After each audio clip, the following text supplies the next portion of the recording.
what's up guys, welcome back to my channel, and if you're new here, then welcome to our little corner of the internet. Today we're watching a video titled 7 TV shows I only watched after moving to America, and I want to see if I know any of these, because most likely I won't, because I grew up on Finnish television mostly, and then it very quickly like swapped to YouTube and social media, and I don't really watch television anymore at all. So I might know these or I might not, but we'll see. Let's see what this video is about. America's public television that I don't, yet another product of America's public television that I don't remember seeing in Britain, which is weird because we're obsessed with cardigans. Hello, this video is sponsored by BritBox, the premier streaming service for Britain's most beloved shows. I'm Lawrence, and I'm on a quest to uncover all of the memos that Britain and America lost in the pond, and one of those memos pertains to TV shows. Specifically TV shows that I hadn't even heard of until I moved to the United States. And in many respects that's quite a statement, because we get a lot of American television in Britain. We get most of the major sitcoms, the dramas, science fiction shows, cartoons, reality TV, pro wrestling, and crucially, MacGyver. And so because of that wide importation of American television, it was blooming hard to come up with a list for this video. But there are specific TV shows that I really did only encounter after moving to America. And The thing is, like, Family Guy, for example, for me is kind of like a streaming series. Like, I've never thought about the fact that it actually was on television, like television. I just saw it as something that I can watch on Netflix. When it was on Netflix, then they took it off. But you know, so I didn't think of that. since I've been under the weather these last few days, watching television is about all I've done, you know, even in my sleep. So while it's on my mind, here are 7 TV shows that I only discovered after moving to the United States. Jeopardy. You know, it took me a long time to work out what on earth was going on whenever somebody would put this on in the background. It was never a case with this show that I sat down glued to the television to see what would happen next. I just saw people answering answers with questions, and it just seemed really weird to me and jarring, and also unlike anything else I'd ever seen. But the really sort of weird thing, I think, about Jeopardy is it's become a big part of the cultural conversation in America. There are Jeopardy What is it? memes, Alex Trebek parodies. And before I became this full-time YouTube sensation, I worked in regular jobs, and in those regular jobs, presumably to improve camaraderie and morale, management would have us play the game Jeopardy and ultimately ruin it by making it work-related. But the point is, I learned that Jeopardy was, and of course still is, a big part of the American psyche. Now, while doing research for this video, I discovered that Jeopardy actually had a British version. 3 of them to be precise. One in the early 80s, one in the early 90s, and one in the mid-90s. And I don't remember any Oh, it's like a game show? of them, especially the one in the early 80s, because I was 13 months. None of the British versions ever ran more than 2 years, which leads me to wonder if any of the executives got together and said, I fear this show may be in jeopardy. Sorry about that. Oh, this might be my favourite American show ever made. It's another show that has sort of Bob Ross. I love Bob Ross. I have a Bob Ross shirt. He's so nice. He inspired me to paint as well, and I've learned a lot from him.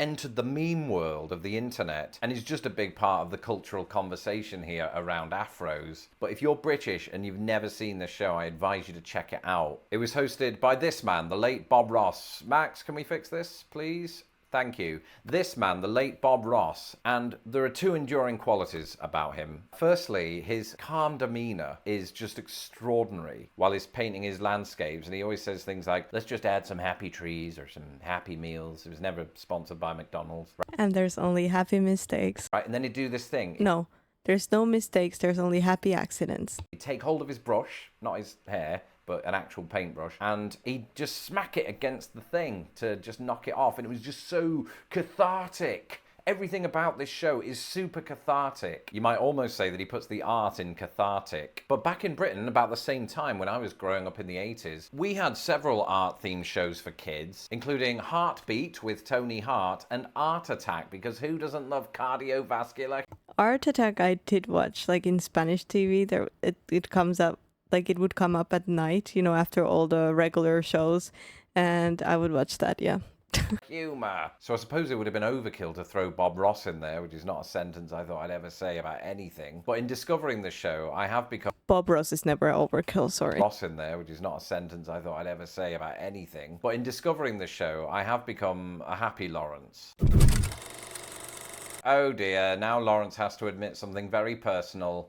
I like the Antiques Roadshow, right? Shut up. But I didn't know, until I moved to America, that there's an American version of it. Let me back up, right? Growing up in Britain, the Antiques Roadshow, which just like in America, is a show in which people bring on their antiques and have them evaluated for their modern day Oh, is it gonna be the pawn shop? The what is it called? I don't remember the name, but I watched that show. worth. And in Britain, you weren't very cool if you were into this show. And so that's why I used to watch it ironically, and to secretly derive joy from people trying to mask their disappointment when they're told that their Edwardian chandelier will only fetch about 50 quid. But I'm older now. I'm 40. That's the official age at which you suddenly start watching the Antiques Roadshow without irony. And so I did just a few weeks ago. The American version, which is based on the British version, they host it from like historic sites around the country. And the one I watched recently was in New Hampshire. And this one guy... Oh, it's not. I thought it was gonna be the, what is it called? The pawn shop.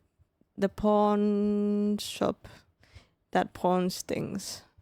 It's a huge thing. Is that that's in America, right? I brought in a ship, you know, not a full-size ship, that would be mental, but a model ship that was over 100 years old, and he had the case and everything. And if that was me, I'd be caught in two minds. Do I sell this thing for tens of thousands of dollars, or do I just keep it on show at my house and be the envy of everybody? I think that I'd go with that one. Not every show on this list is a show that I personally love, all right? Some of them are just so loud and in your face that you can't ignore them. For me, that's The Price is Right. Now, I should clarify that I had heard of The Price is Right before moving to America. In fact, I'd seen it as a child. The British version. Specifically, the British version hosted... I've heard of it, never seen it.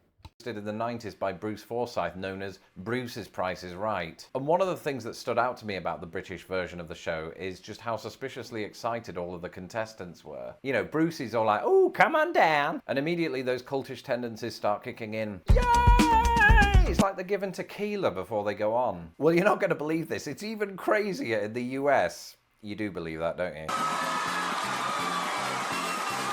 Yeah!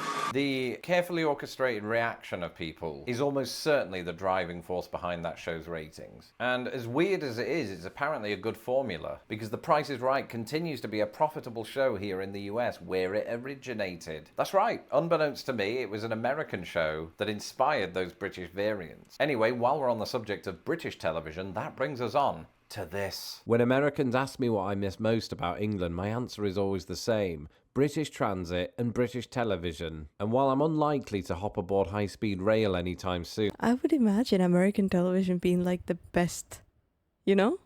I don't know why, but I just have a feeling. Spanish television is trash. I'm sorry. I'm such a Spain hater. I really need to stop. Like every video I'm like, Spain did this. Spain's got this. Finnish television, chef's kiss. I love it. It's a very... It has good variety, interesting, and you know, you find if there's always something playing that you want to watch. American television, I would think, is like top tier.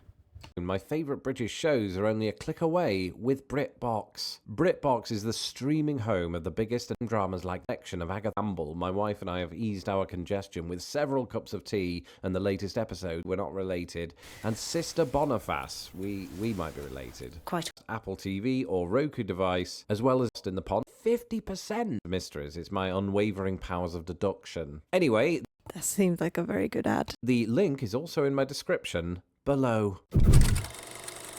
Soap operas, I would say, are a bit of a dividing line between British and American culture. Sure, I mean, soap operas on either side of the Atlantic will have that one character that will say something like, "Oh, my husband Jim died in a motorcycle accident again." They're really depressing, is what I'm saying. But I've come to find that British people are more of a glutton for that kind of thing than Americans are. While British soaps aren't as popular as they used to be, they are still watched in the millions and millions, and for that reason can justify an evening slot. Whereas in America, nobody I know watches American soaps. right? I couldn't even name these without looking them up. You've got Days of Our Lives, The Bold and the Beautiful, The Young and the Restless, and General Hospital, which is ironic because the only time you'll ever see an American soap opera is while you're in the hospital. And there's been the suggestion that in the US, soap operas are reserved more or less for the over 65s. Whereas, growing up in Britain, I remember when the previous night's EastEnders episode would be the topic of conversation on the playground. It's like, we already know who Phil Mitchell is by the second trimester.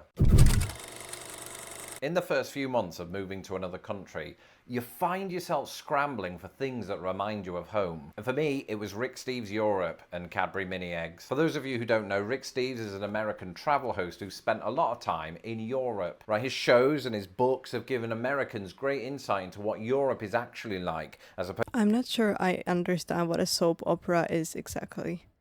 You know? to what it's like on Twitter. And I'll be honest, my gateway into this was an episode in which he visited Britain. And it was great because he didn't just stick to London. It was like, ooh, here I am in the beautiful Lakes District. Join me later when I'll be herding sheep in the Cotswolds. And round about the time that I got introduced to the show, I was writing a travel blog of my own, and I joked with my wife, ooh, could you imagine me on his radio show? Well, imagine no more, because last year that weirdly became a reality. This is Rick Steves. We're talking with British import Lawrence Brown. Knickers in a twit. The phrase is more like knickers in a twist. It's in a similar, twist, actually, okay. in a twist. Yeah, it's similar to the American phrase panties in a bunch. I chatted with Rick Steves for like an hour, and not just about underwear.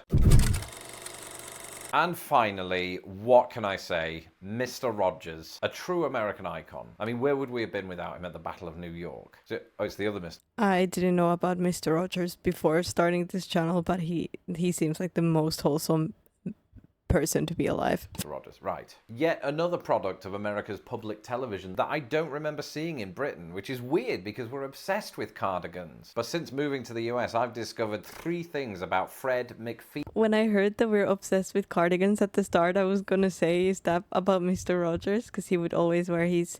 Were they made by his mom? Or how was it? Lee Rogers, to give him his full name, that really stand out. Firstly, of course, he was the host of a very popular show called Mr. Rogers' Neighborhood. Secondly, I suppose he has the rare distinction of being universally loved among Americans. And thirdly, his entire character was based on the actor Tom Hanks. I don't really see the resemblance. But he seemed to be full of sage advice for children who he'd often have on his show. And during what are increasingly becoming precedented times, I often hear Americans say things like, I wish Mr. Rogers was around today. And I can see what they're getting at by watching back old episodes on YouTube. He was like everyone's grandpa, and I never knew my own grandfathers. So I think if we'd have had an equivalent like that in Britain, which I don't think we really did, I probably would have gravitated toward Mr. Rogers, especially if he promised to send me free candy like actual granddads. But while I was only introduced to him in my adult years, my wife grew up watching him as a kid and absolutely adores him. And in hindsight, it is sort of weird that we didn't get it in Britain. We did get some of America's other public television shows for kids like Sesame Street, and while I could understand the absence of Bob Ross due to the amount of art shows that we already had, we didn't really have a Mr. Rogers. I have never watched Sesame Street. I've seen the characters in like memes and like clips, but I've never seen a whole episode of the Sesame Street. Teaching us how to be good. And I have no idea what it is about and if it's for kids or for adults or what is it? Human beings. Saying that, we did have Jeffrey from Rainbow who taught us how to not be like whatever Zippy is. Anyway, that's it for this episode. Let me know in the comments below your favourite American TV show that I haven't discovered yet. I don't know how you'd know that. I'm Lawrence Brown. You can follow me on Twitter at LostInThePondUS, and do not forget to subscribe to my channel so that my videos don't get lost in the pond. As always, a big shout out to my happy patrons. If you would like to support Lost in the Pond, you can do so today at patreon.com/LostInThePond. Until the next video, goodbye. Well, that was interesting. I mean, I knew some of those, like I've heard the Price is Right, but I've never seen the show. I actually have no idea what it is about. And Mr. Rogers, I've never seen before starting this channel, which I would have been a happier child if I had Mr. Rogers in my life, probably. I'm not even gonna lie. I'm not even gonna lie. And yeah, what TV shows did you watch, Fendi, when you were a child? I think we need to go to the dog park or something. ¿Vamos al parque? ¿Vamos al parque de perro? Yeah. Right? She's ready. She's been like hovering over me this whole time. I don't know if you guys see, because I post 3 videos every morning, and she's been hovering here for a long time. So I think it's time for a little park moment. Either way, guys, thank you so much for joining me for this video. I really hope you liked it. Please leave a like, subscribe, comment down your favorite TV show, and I'll see you guys in the next video. Bye!